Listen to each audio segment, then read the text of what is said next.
Are you looking to take your personal finances to the next level? Well, you're in the right place. Welcome to the Monday Money Tip Podcast, presented by I Was Broke, Now I'm Not, with your host, Joseph Sangle. Well, welcome to episode number 97 of the Monday Money Tip Podcast. My name is Joseph Sangle. I'm fired up to be one of the co-hosts of this podcast to help you win with your money so you can live a fully funded life. As always, I'm joined by my co-host, Megan Hibbert. Are you fired up today? Hello, everybody. Yes, fired up. Happy Monday.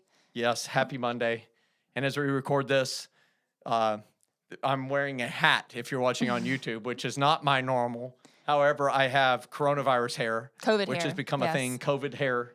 And I have not had a haircut in at least triple the length of time that I normally go between haircuts. And so, to spare all of us. Hey, YouTube can teach you a lot of things. Yeah, I'm wearing my Columbia Performance Hunting Gear hat. That's a nice hat. I like it. Is it from Academy? No.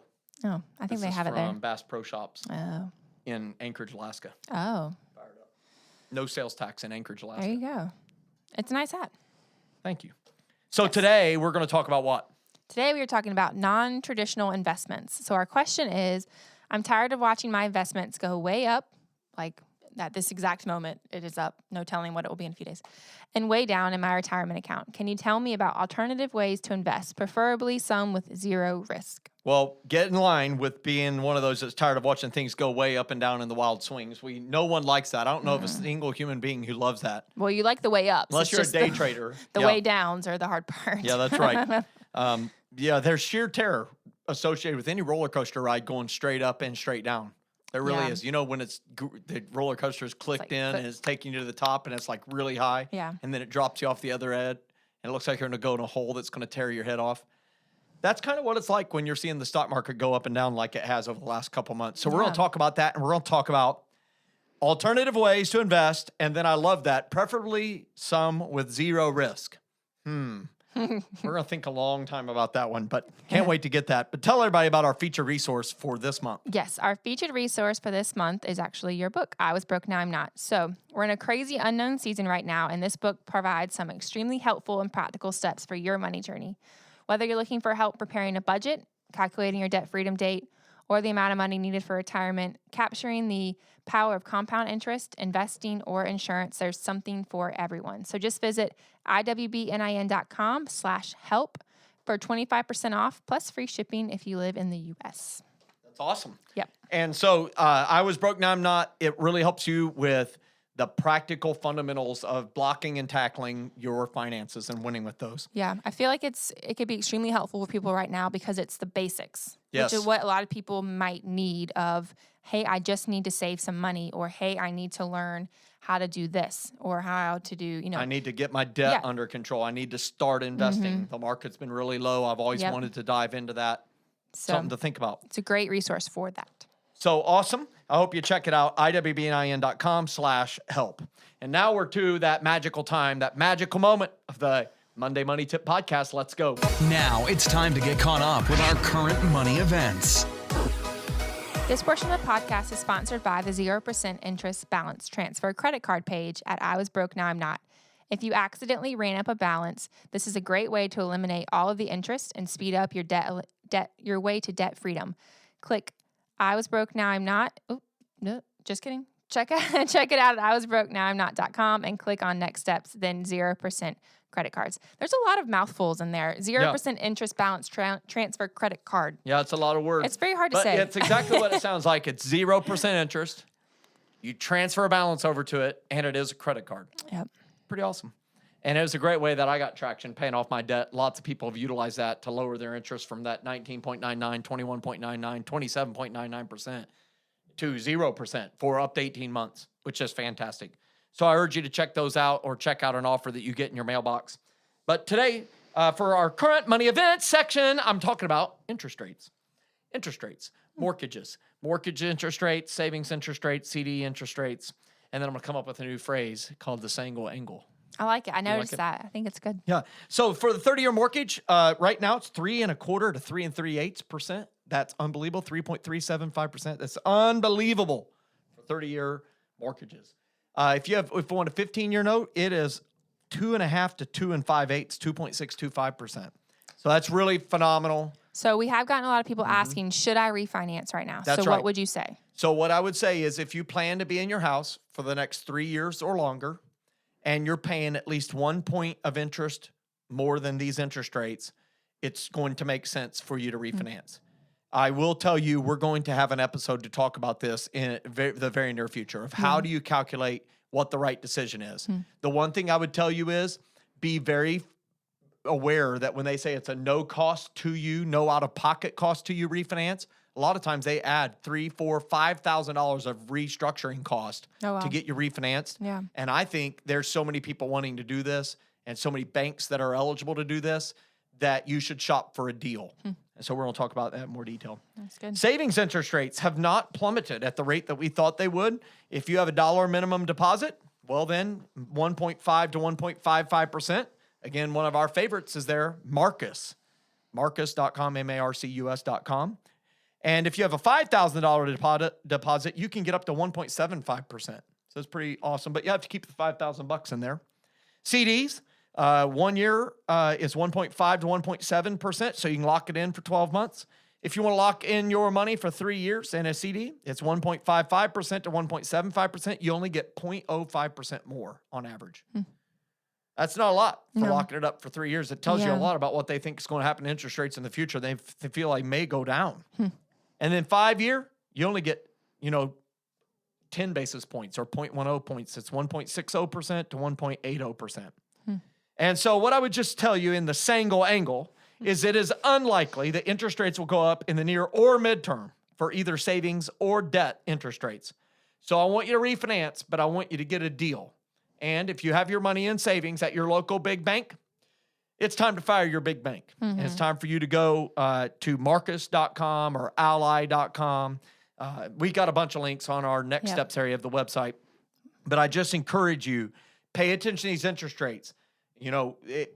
What is good on one side is not so good on the other side. Yes, it's low for debt, but what if you're debt free? Well, it's low for your savings. Yeah. So that's one reason why this episode of the podcast is going to be really important is we're going to talk about other types of investments beyond just stock market investing, your regular 401k type investing. And so I urge you, stick with us for this whole episode. I think you're going to have a lot of fun. You might learn something. And you're definitely going to be challenged to take a next step. Awesome. So that's it for the current money events section. Perfect. Okay, our success story today. In a recent episode, we talked about getting some new insurance quotes while having some extra time during your stay-at-home quarantine session. So Sean and Laura did just that, and they made a few phone calls and lowered their car insurance by $680. I got an update on that. Oh. It's actually another $40. They saved $720. Oh, wow. And they said when they called their insurance agent, which is a big-time name brand, they said, did you call and get a lower quote somewhere else? And he said, yes. And he said it like really miffed. Like, okay, I'll start the paperwork. Like he was like really angry that they moved their insurance to have better insurance at less cost. In fact, for their insurance costs they were paying every 6 months, they're paying less than they were paying every 6 months for the whole year. Oh, wow. And that's why I keep telling all of you, 15 minutes or less could save you 15% or more. Well, you already knew that. Yeah, guess what day it is? It's the day for you to go get new insurance quotes. For real, you should do it today. Save some money. Congrats to Sean and Laura. Fired up. Yes. Okay, so our question for today, our featured section is, I'm tired of watching my investments go way up and down in my retirement account. Can you tell me about alternative ways to invest, preferably some with zero risk? Now, I'm going yes, I smile every single time that you say zero risk because it's like an oxymoron. I don't know what zero risk is. Think about this. All of life has a risk. Yeah. Right now, if you go anywhere, you might get COVID.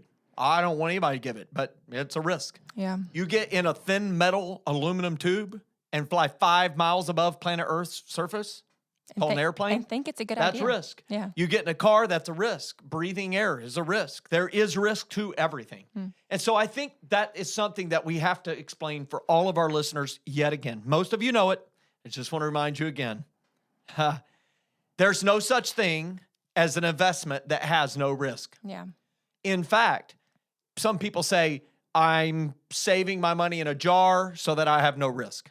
Well, you've taken risk because inflation is going to erode the ability to, trust me, you pull those dollars out of that jar 20 years from now, they're going to be able to buy far less than they could right now. Right. So you've taken risk. And I think a lot of us think, so because we can see the dollars or the dollars don't go down at all, that we've eliminated risk. But the fact is there is risk with all of these. It's just which way is the risk? Inflation or maybe losing money in hopes of a gain. And so I just wanted to say, no, I don't know any investments that have no risk. But I also want to say that investing in the stock market is a great investing vehicle. So don't throw it under the bus simply because you've had short-term pain here. I always love it when I'm traveling and speaking and the market's up. Everybody's like, yeah, preach it, Joe. Yeah, this is awesome. And then when it's down, all the haters come out. Oh, you get 12% interest. They just... Yeah. It's because they are in the moment. Right. But we don't live in moments, right? We know that money is a journey, not a moment. And so your 401k or 403b or simple RA, they're all still good investments, right? And so I encourage you to do that. But it's a great question about what other type of investments is because it is indeed a wild ride to experience when 22% of your investment value is blown away in a couple months, like it did in November, December 2018. Do you remember that? Mm-hmm. Yikes. And then 2 months later, it fully recovered. Yeah. Or nearly 35% of your value disappears like it did in March 2020. We all still greatly remember that. Woo! Painful. Yeah. So I'm excited to talk about this topic today because I experienced the tremendous declines of 97, 2001, 2008, and 9. And at the end of the 2008 and 9, my third rodeo, I said, it's time for me to invest in alternative investments. I want to continue to invest in the market, but I want to invest in alternatives. So let me talk about some of the myriad options that are available to all of our listeners. And it's available in every nation, right? So they have different access in different nations, but man, there are investment opportunities in front of everybody. And so what we're really talking about when we talk about other investments is what word? Diversification. That's it. Diversification. It's fun to say. It's a lot of syllables. Let your elementary kids in the house try a new word. But many people, they understand diversification, but what they are is diversified within the stock market. So yeah, they have S&P 500 index fund. They've got growth and income funds. They've got aggressive growth funds. They've got some international funds, but it's all diversified within the stock market. So when the stock market itself gets shook, as it has been recently, then all of a sudden, even great investments, the value gets wiped out, at least for a period of time. Right. And so let's talk about ways to diversify outside of the stock market and be able to answer the person's question, to be able to say, hey, how do I make money? How to make my money make money without me having to work for it? Type 2 income, if you've read our book, Oxen, and to be able to talk about other types of investments. So share number one, Megan. Yes. Number one is real estate. So it could be commercial, residential, or agricultural. Yes. So commercial. So what is commercial? It could be a commercial lot, a building lot, where a type of commercial building is going to be built. It could be you own a restaurant. If you know of QT gas stations, they're all basically all over the southeastern part of the United States nowadays. For my friends up there in the Northeast, it's Wawa is another one that's everywhere. They have Sheets. And Sheets, that's another good one. But here's what I know. These stations, a lot of times the reason they have massive growth is they actually lease the facilities. That an investor builds a facility that is commercial property, and then it's leased by the gas company and the convenience store company. And so that is commercial property. And it could be an office building. That could be commercial property. Residential property is, it can be as simple as renting out a bedroom in your house. My daughter, she's completing her second year of college. She's going to be a junior status, actually close to senior status after 2 years. And she decided she doesn't want to live on campus next year. So she's rented out a bedroom from another college student whose dad is really smart, had like 3 kids going through the same college. There you go. And so he bought a house. Yeah. And he's had his kids live in the house, and then they rent it out. They find the right friends, and they lease out the other bedrooms to them. That's awesome. So my daughter signed a full lease agreement, and she's so excited. And so am I. My wife's not as excited. She's sad. But, That's residential property, rental property. A lot of people think you have to buy the separate house and all that stuff. It can start with renting out a room, a basement, but it could be a single family home, a duplex, a fourplex, or one of these big giant things next to the major universities. And then, of course, the third type is agricultural, which is my favorite because it doesn't have any thing on it other than animals and plants, and I love that. And I own all three types of these. And so I own commercial property, I own residential rental property, I own ag property. And I would encourage anybody who's wanting to get into real estate to check out a podcast called biggerpockets.com. And biggerpockets.com is a fantastic podcast, one that I listen to. I listen to at least 20 episodes a year. And I strongly encourage you to if you want to start learning about real estate from people that started from no knowledge and moved into it, and they talk about what they learned, the bad mistakes they've made, the things they've learned along the way, can really help you take your first steps into real estate. It's a great one. Yeah. Okay. Number 2 is small business. So private business, maybe a franchise. Yes.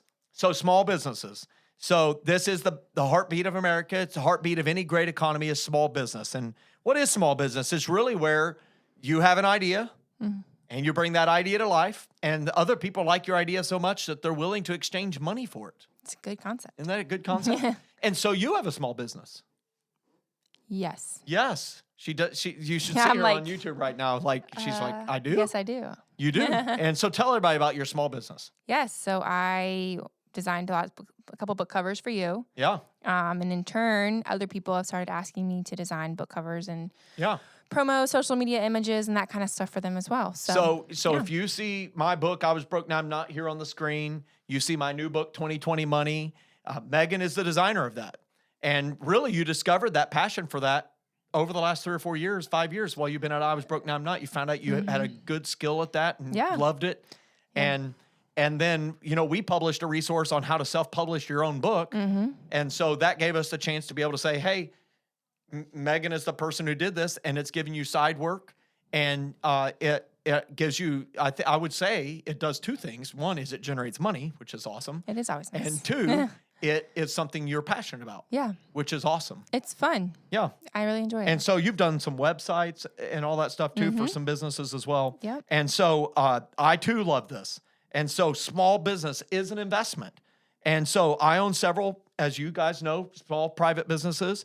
And I would just tell you this, the single angle is not all small businesses have to be full-time gigs. Yours is not a full-time gig. It's not. Right? Yeah. And they also don't all require employees. I'm the only employee. That's right. And so I think a lot of times when people think about small business, they're like, oh, I've got to have 7 employees and I have to have this location and we have to have this thing we're making or this service we're delivering. You got to have something of value that you're delivering. No doubt about that. That's something that people love so much they're willing to break up with their money to get it. However, the cottage industry, that's what they call it, the cottage industry. It's just stuff people work out of their homes for. Yeah. And man, with this coronavirus thing, people discovered they could be a lot more productive out of their homes than they thought they were. And so small business, it's a great, great type of investment. Even if you don't start the idea, maybe you could fund it with some of your money for someone else who has the idea. Yeah. That's awesome. Good. Yep. Okay. Number 3 is precious metals. So gold, silver, platinum. That's right. And so I know that gold goes way up and down. Silver goes way up and down. I mean, the precious metals can do that. Guess what? So does the stock market. So do a lot of other things. So, of course, you got to buy low, sell high. Don't do that little-known formula of buy high and sell low. You definitely don't want to do that. But I encourage you to check it out. A lot of financial advisors, I'm not a registered financial advisor. A lot of them say, you can hold up to 10% of your accounts in precious metals. Now, I will tell you, I own some precious metals. If you go to my investments at iwbnin.com/investments, you will see they make up, I don't even know what they make up right now, but it's got to be like 0.03% of my net worth. And frankly, I buy it because I buy this silver shiny stuff because it's cheaper per coin. And number 2, because I like to have fun with it. I give them as gifts in my kids' stockings. They really like it. You gave them out to the kids at the Christmas party. I gave them out to kids at a Christmas party. I've given out, I saw a pirate I did. I found a pirate in a hardware store, and he had this map sticking out of his pocket, and it fell on the ground. And I know I need to beg for forgiveness for this, but I took the map, and I brought it home, and I realized I knew where it was at. And we went hiking with my nephews and nieces and my kids, about 7 of us, and we went for about 1.5 miles up this creek, and all of a sudden we found all these beads and a turned over treasure chest, and unbelievably, there was 1 silver coin per kid. Is that unbelievable? That is unbelievable.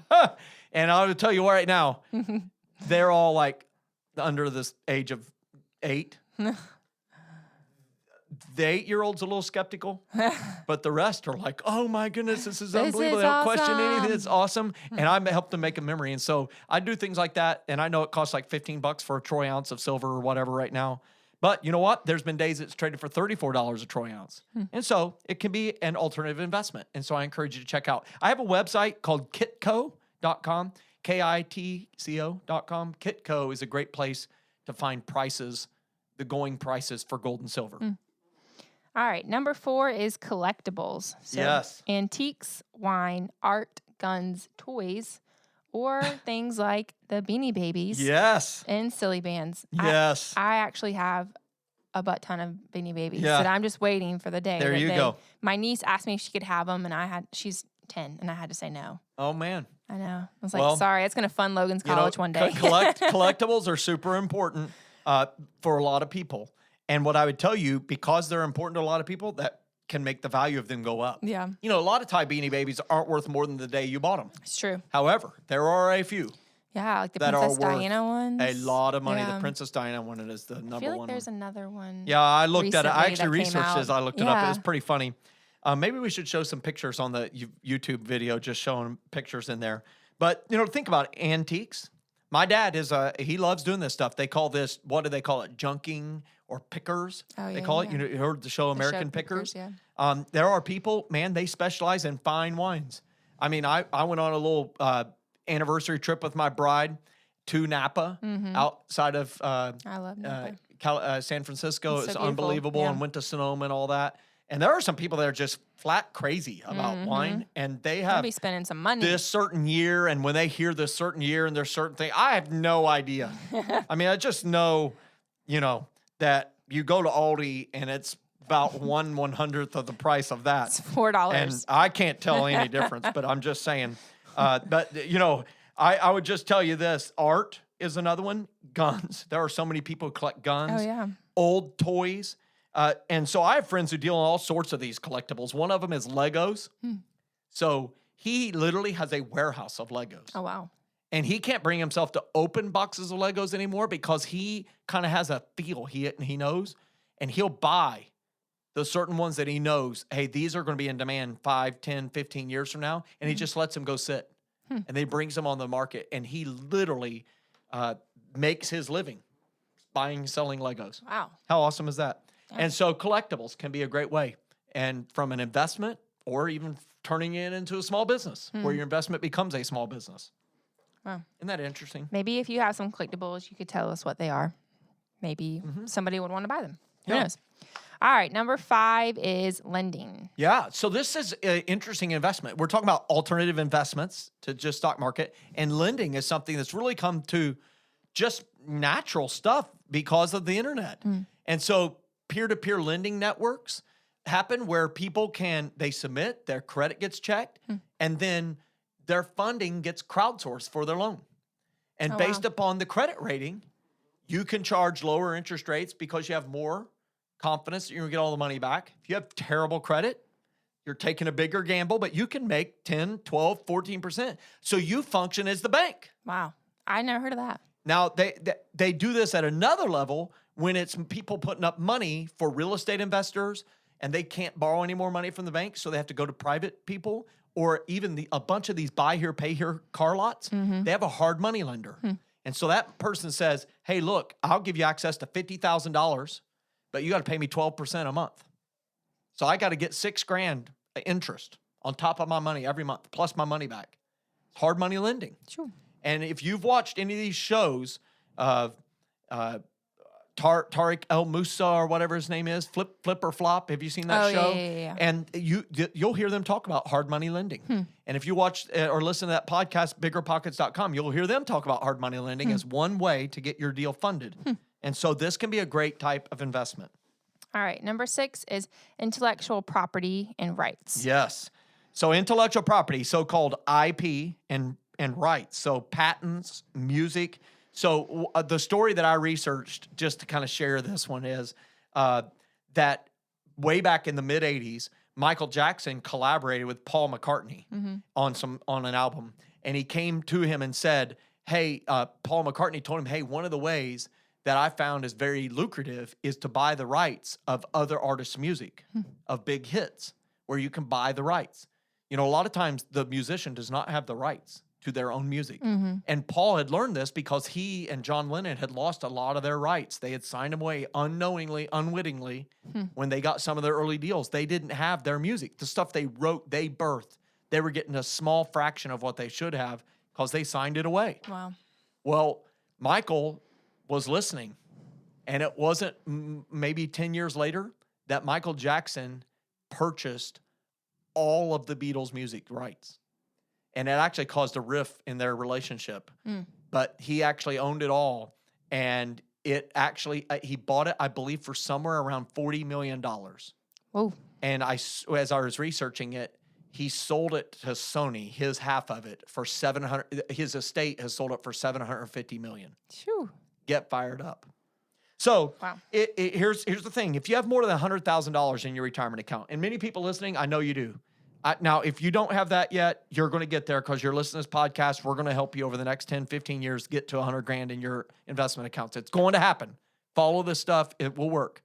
But if you have more than $100,000 and you don't have any investments other than your retirement account, I urge you to check out one of these 6 that we've just shared and figure out how to diversify into investments outside of the stock market because it protects your income during retirement.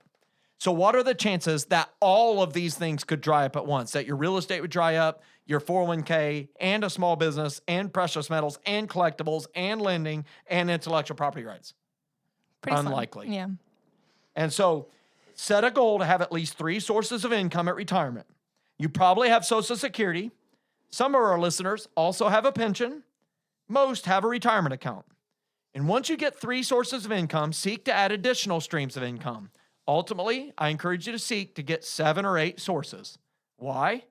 Well, that's answered by our verse of the day. So, Megan, share our verse today from Ecclesiastes 11:2. It says, invest in 7 ventures, yes, and 8. You do not know what disaster may come upon the land. That's pretty good wisdom from Solomon himself. Invest in 7 ventures, yes, and 8. You do not know what disaster may come upon the land. In other words, he's saying some of them ain't going to work. And they ain't going to work all the time. But the chance of all of them not working at the same time, highly unlikely. Yeah. And so we hope this has been helpful for you, maybe give you some inspiration to think about some other types of investments. We really encourage you to listen to it again as you're thinking through it, and then take a step. I urge you, take a step towards one of these investments. You'll be so glad you did. Awesome. Okay, our topic for next week, we're going to talk about a very helpful topic, especially for the spenders. So if you're a spender, that's me. Listen up. So we've titled it Fire Your Wanter. Not water, wanter. I like how you're saying that. It's hilarious. Wanter? Your Yeah. wanter. Many of us spenders have wanters that are, it's hard to say. How do you say it? Wanters. That's what I'm I saying. go wanters. You're saying wanters. I think it's hilarious. Wanters. Keep saying it that way. It's That are awesome. out of control. We want everything. Once we get the item, we just want something else. And I don't have that problem. I do. It never ends up. It never ends, and it can be exhausting and financially draining. So we're going to talk about ways to fire your wanter so you can position yourself to fund the biggest dreams of your life. And if you like the way Megan is saying wanter, or you prefer to say it wanter, if you like today's episode, please help us get this podcast so other people could benefit. You can do this by quickly rating our podcast and leaving a review. These ratings and reviews will help us in making our podcast better for our listeners. If you've implemented one of our tips, please share your success stories with us on our social media links, or you can email it to us at info@iwbnin.com.